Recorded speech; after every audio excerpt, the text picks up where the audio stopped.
Hey, good morning, everybody. Good morning. Welcome to Trendy Trading. Let's go ahead and get started with our broad market analysis. We'll be covering Tuesday through Friday, looking at February the 20th. That's tonight. So we'll have futures in full swing tonight. They are trading futures as far as yesterday is concerned and a little bit today. But again, I think the real moves kind of happen tonight when we open up at regular hours, which is going to be at 5 p.m. Central, 6 Eastern. Let's go ahead and get started this week. We have a lot going on. So we'll be looking at a 4-day week. So for option traders who are spending their money on options, I want you to take into consideration what that looks like. As far as premium burn, right? We don't want to get caught on the wrong side. Typically, it's hard to trade weeklies. And when you only have 4 days, that's something to take into consideration. So please do that. Most likely, again, there will be, a lot of talk around if this, then that. Okay, so please listen up. Make sure you get these levels in your head. Let's go ahead and get started. So this week we have earnings, and I underline all the ones that I personally like Walmart, Home Depot, Coinbase, Nvidia, Baidu, Etsy, Alibaba, Overstock, Garmin, Teladoc, Intuit, Yeti. These names I will definitely be taking a look at and see what they are doing this week. And again, I get this information off of Twitter. It's free and it is from Earning Whispers. Okay. So right here, and we put this in the room so you can see it as well. So again, if you have any questions, just let me know. Let's go ahead and move on into the next market watch, and this is going to give us any data, econ data that might be coming out that could cause a little bit of volatility in the market. Just know we got FOMC on Wednesday at 2 p.m. Thursday, setting up the playing field for initial jobless claims and GDP. Atlanta Fed President Bostic also speaks, and then we got some stuff going on Friday like core PCE and so forth. So a little bit of information out there to be prepared for. Next, we want to look at last week's neutral strategy, looking at the SPY and QQQ. This is a 4-hour chart. Basically, what I do here is just kind of show you how well the levels work. Remember, folks, I'm going to be showing you the new neutral strat for this week, and all levels to the upside are resistance until proven otherwise, and levels to the downside are support until proven otherwise. The idea here is to go long over the green line into the targets, raise those stops, and the idea is short underneath the red line, and then pull your stops down and trim at targets to the downside. Notice here on the SPY, not only did we push over the green level, we hit T1, T2, T3. T3 was resistance. We created a little bit of supply here. We came all the way back down. We did break down below the red line, which is neutral. Came down into T1 and then found support. And then you could see we closed here on Friday just underneath the cloud. So SPY on a 4-hour close just under resistance on Friday. Over here on QQQ, notice again, we broke above the green. We hit T1, T2, and T3. We created a little bit of supply up here to the upside. We pulled back into the neutral. We went bid right around the trendy edges, right around this red line of 297.62. And the same thing, we closed just underneath the cloud itself, which is resistance. Okay, so both SPY and QQQ closed just underneath resistance. I would expect a little bit of resistance, and you guys can see that in the futures as of right now. The market's down a little bit. Okay. All right, let's go ahead and move on. So what about this week for a SPY neutral strategy? This is what it looks like, folks. I went ahead and drew on here for you. This is the channel that we've been trading in. All right. And if you look at this channel, the better way to approach this is to be careful as we get closer to the higher end of the curve, meaning just to the top of this box. And then at the bottom here, look to go long. And until this channel actually breaks, I think this is kind of the look we'll be having this week as well. So I expect choppy conditions until one of these levels break. To the upside looks a lot harder, right? As of right now. And to the downside, once again, it's been working over and over, so I at least want to try this, whether it's on options or on equity. Okay, so if we open up towards the bottom here, I'll be looking for support. If we close under 404.13, then I would expect these levels to hit. Again, bring those stops down. Just be careful because each one of these levels could be support until proven otherwise. And if we break above the green, just note again that we are still underneath the cloud. It's not going to be easy. It might be choppy and volatile, but my targets to the upside are noted right here. Again, if you're trading to the upside, bring those stops up, trim at these targets, and that's how I want to trade the SPY. Again, looks really choppy in this channel until it's not. Notice I have a little bit of a subdued box down here. This is some demand that comes in around 396, 397 by 392. So if we do break down through all three targets, we could end the week right down here at this pink level or that trendy edge that identifies supply and demand. Let's go ahead and move on into our next chart, and this is SPY, the bigger picture, and what I use on here is TradingView. I have some notes, not much for change. Matter of fact, it pretty much looks like last week when I did this on Sunday. But please note that price remains above the 38.2 of the 220 rally, and all I'm doing here is measuring right here to the high of 2022. I found the 23 and the 38.2, that's the bull channel, and notice that we are above the cloud. We're holding above the 23 or the 38.2, and for me that means we're in a bull channel from 2020 to 22, and this is my Fibonacci methodology that I use here, and this does help me to stay on the right side of the trade, or at least understand where we are in the market at this moment. As long as we stay above those levels, I think we remain bullish, but again, we are digesting, so the overall market is really choppy right now. Let's go into the QQQ neutral strategy, same as the SPY. You can see right here that we are in a channel, and when we get closer to high end of the curve, we would look to go short, and on the lower end of the curve, look to go long, and you can see where we ended up on Friday. My neutral strategy is basically the bottom of this channel. If we break down below, look for 296.49, 94.23, 91.29, and again, look for these to be support until they're not. Notice over here we also have a beautiful inside and up formation. So if I zoom in, you would see that inside and up formation. This is a chaotic candle, and to me it just feels like, you know, they're kind of sucking in bulls, and they're really interested in coming back to at least this demand zone. Again, that creates a little bit of bias. So once again, I'm open-minded to go long or short. It doesn't really matter to me. What really matters though right now is that we just stay patient, because the chop is for real. It's not easy in my opinion. Okay. And again, if you guys have any questions, please let me know. Pretty straightforward. All right, bigger picture, using the cues on the TradingView platform. Literally, I had to double check this, or maybe triple check this. I'm like, am I using the same chart from last week? Like, has anything changed? This almost looks identical to last Sunday. Nothing has changed.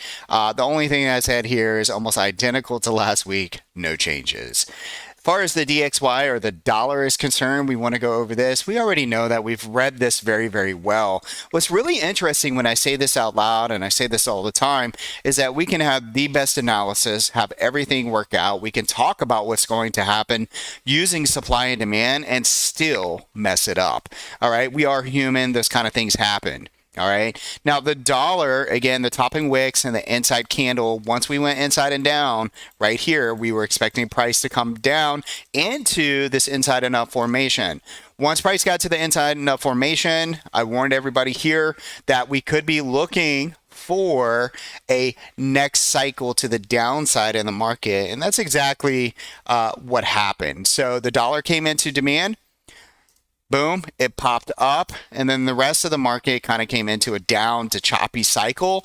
That's what's going on here. Now, when you measure from this pivot low into this high up here, you get the 23 and the 38. It's the reverse of what I was showing you in the SPY. This is what we call a bear channel. And when we're trying to bounce up in a down range like this, these become resistance. So far, the dollar has resisted at the 23.6 or around 103.91, and I would expect it to stall there. As long as we stay in the cloud, okay, I expect the dollar to be a little volatile. I expect the market to be a little volatile. If we start to bid above that cloud and stay above this 103, 104 area right here, 103.9 to 104, Bulls, be cautious. All right. I believe it's still going to be choppy to down. You'll get spurts of like movements to the upside, but the overall market is just really chopping to the downside. Okay. All right, so that's what I'm seeing on the dollar. If you have any questions, please reach out to me. As far as the TNX or the Treasury is concerned, there's absolutely no change. This is also using a monthly chart. You can see we came down into the cloud. We started to bid. And again, right here at 3.99, you could just call it a 4. I would be super cautious above that, but I do expect it to be resistance for now. Okay? All right, the fear and greed came in at a 68 this week. I was actually kind of shocked. It was at 70, so it only ticked down over a week span of 2. They're saying that the market is still greedy. That's kind of hard for me to believe. I don't feel like the market's greedy. I actually feel like there's a lot of people sitting out and not doing a whole lot. Matter of fact, you could use a lot of sentiment just by going on social media, looking at here in the Trendy Trading Room, looking at other services that I'm a part of, and just seeing the quietness. And that doesn't make me feel like it's greedy. It actually makes me feel like participants, for the most part, are kind of either chopped up, a little bit fearful, and just kind of being patient at the moment. So I'm not sure that I agree with this idea of the market being greedy. Okay. All right. And again, my sentiment, what I'm saying is more based on just last week, not like the bigger picture. We're going from week to week here. Okay. For the most part.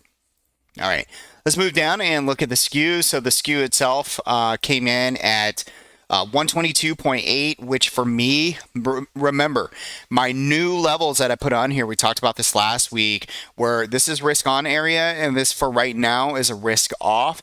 So everything's kind of pointing to be careful right here. And I am monitoring these new levels because a lot of things have changed over the last 2 years as far as the skew is concerned. Again, I want to be long down here when most participants are fearful, and I want to be cautious right here. They're saying that the market is greedy. And so once again, protect or risk off in this area. For me, what I've came down to is my overall sentiment for the week. I want to talk about that. I'll read exactly what I've written here in the room in case you don't have time to look at it. Nothing has changed for me. Short week, and after OPEX, I expect another week of chop. Basically, the remainder of February looks like chop to me. I'm a huge bull, but I need to see a strong continuation off of Friday's attempt of a small comeback. Okay, let's go ahead and actually reduce this. We're going to come over here and put in the ES so that when I'm talking about this, we can go ahead and take a look at that. So let's get to the daily chart. Okay, and there we go right here. All right, and currently down about 11.5. Okay. So small comeback. The higher time frame looks great to me, and I've shown you guys that on the quarterly, but we all know that that can change very quickly. So my focus will be on a daily and the 4H candles this week. The daily on ES made a higher low, but in order for this to get bullish, we have to take out the next pivot high of 40.96, and what I'm looking at is basically above here. Okay. All right, my expected range for this week is 39.60. Okay, so that puts us down here somewhere. Okay, 39.60 and 41.58. So right around here at the trendy edge. So my expected range, we could see the market, a little bit of volatility in here. The last several weeks have not been easy for me and a lot of traders. I personally overtraded with a small amount. And most option trades did not work out for me. I had some winners, but overall, like considering our normal win to loss ratio, it was definitely skewed this past week and the week before. Most option trades did not work out, but my strength during these conditions are reading the market. And again, reading the market, understanding where price can go and how you trade sometimes doesn't always line up. We are human. There will be mistakes made. My strengths, though, during this, again, is reading the market, but trading futures and trading stocks. So the futures have actually been good to me, and trading stock has been good to me. And why is that? Well, it's really easy. There's a lot of high-insight traders. I do not like high-insight trading, high-insight traders, and I don't like people who can read the chart and tell you what happened, but they can't really tell you what's going to happen. My edge, I believe in the market, and I feel very confident about this, is I'm able to tell you where price is going, where we look to go long, where we look to go short. Okay. And so when I do that, that's where my strength is. Okay. and then trading futures and trading stock. Looking back at last week, it's very choppy, and puts and calls lost a lot of premium. So depending on if you were in position, say you were in a position where we woke up the next day and you gapped down, you did well.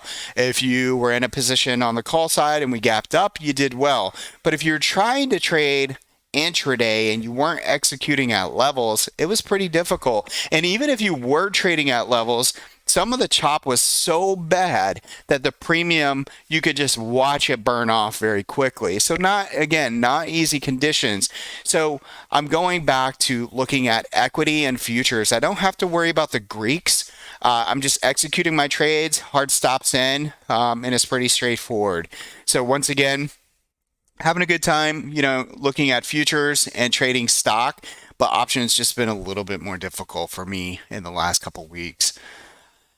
Sectors. I'm interested in XLV long. It is very rare that the sector is down more than 3 months. Let's go ahead and take a look at this really quick. And again, this is my overall sentiment. It's choppy to down. And we'll be waiting for, levels to see if we can get to those. But XLV is very interesting to me. And I want to take it over here to a monthly. All right, right here. And basically what I've come up with, if you just look at it, it's been super bullish.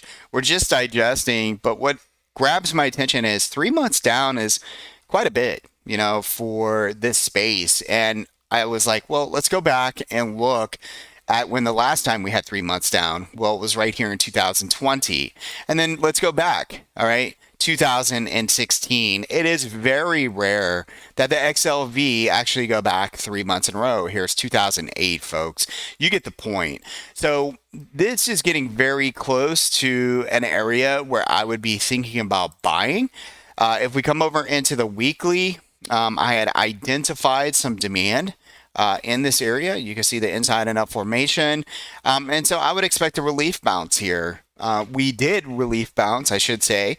And so I'm a little late to it, but possibly if the market wants to pull back a little bit more, I'm looking at going long in this zone and probably buying some time. Again, this is really looking like some nice trajectory into demand zone, and possibly we get a good pop. If we zoom in, we'll go more into it coming this week, but we're right here at the trendy edge, and we're trying to reclaim this trendy edge. So these are really important to me. So basically between 132.15 and that low of 130, I think I'll probably end up taking a stab for it if we can get back in this zone. Okay. So overall sentiment, choppy to down until proven otherwise. Like XLV as far as that sector is concerned. Also like financials, we were kind of messing around on Friday with BAC and stuff like that, and ended up making 42%. But again, just kind of messing around. I was doing a demonstration on how to use your active trader for options. So hopefully you guys got a piece of that and got to watch that. But let's move into the futures really quick as well. We'll try to make this really quick. I don't typically go over ES futures during this BMA, but I want to give you guys just a little sneak peek of what we do here and what we talk about and how I present these. Okay, so it's really important to understand that everybody is different. And that's why we work from a weekly all the way into our entry, which could be on a 5-minute. The weekly is saying, hey, we're above the cloud, we're above the 38.2 and the 23.6. We're in that zone, so that's a bullish zone. We're almost 3 weeks down, which again is not very common. All right, and we're getting closer to the cloud. Notice that if we were to come down into here, I do believe that the cloud and the 38.2 would be confluent and that we would find buyers in here.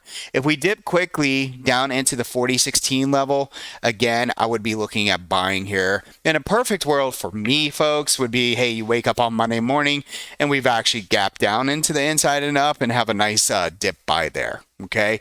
But they don't always make it that easy. All right, so just keep that in mind.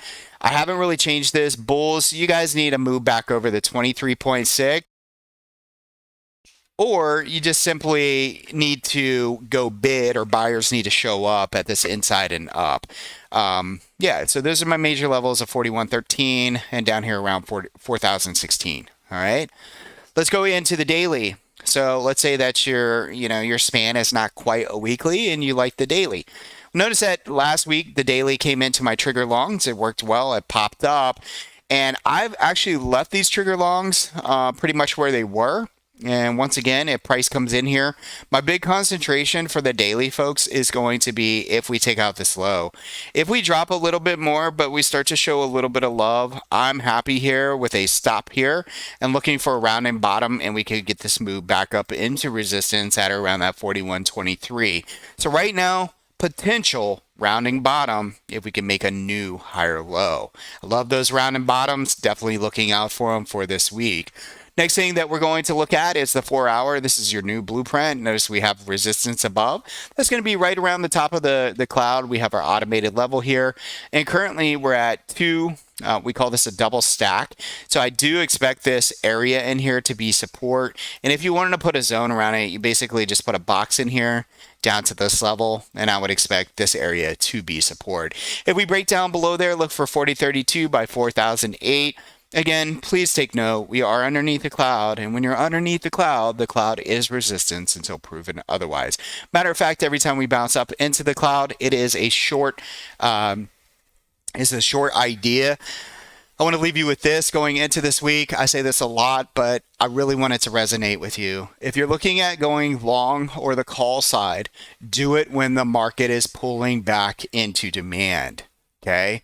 If you're looking at going short, don't do it when the market's already gapped down. Wait for it to push up into levels, the cloud, and so forth, and then try it from there. This gives you a better risk to reward in your trading. Okay? If I'm trading options, I'm still trading small. I don't like the chop, and I want to put most of my focus, probably 80% of my trades, into futures or equity trades. Okay? If it's choppy. If we start to see a little bit of trend, I will increase my exposure into options trading. As of right now, I do have on probably 3 to 4 major trades that I am scaling into long term. And those are Amazon, Disney, gold, Google, JPM, not so much time. Okay, we only have 25 days on that. The other ones are 100 to 200 days. And that's pretty much it. Okay, and then we have the SPY hedge for 2023 that is targeting 325 by 315 in case something happens there. Just as a reminder on those options, the ones that are 100 plus to 200 days, I'm scaling in. That just means that I'm okay with them being down. They're only down anywhere from 20 to 30% right now. And again, want to add at major levels with the allocation that I've already chosen to trade those at. If anything drastic happens, I do believe that my SPY hedges will help me tremendously there. So again, any questions as far as this week is concerned? It's short. I don't expect a whole lot, but we'll be here every single morning to look for those opportunities to trade with you guys. Keep your chin up. Let's have a good time. I can't wait to trade with you either tonight on futures or just early in the morning tomorrow. We'll see you 30 minutes before the open. Have a great day, everyone.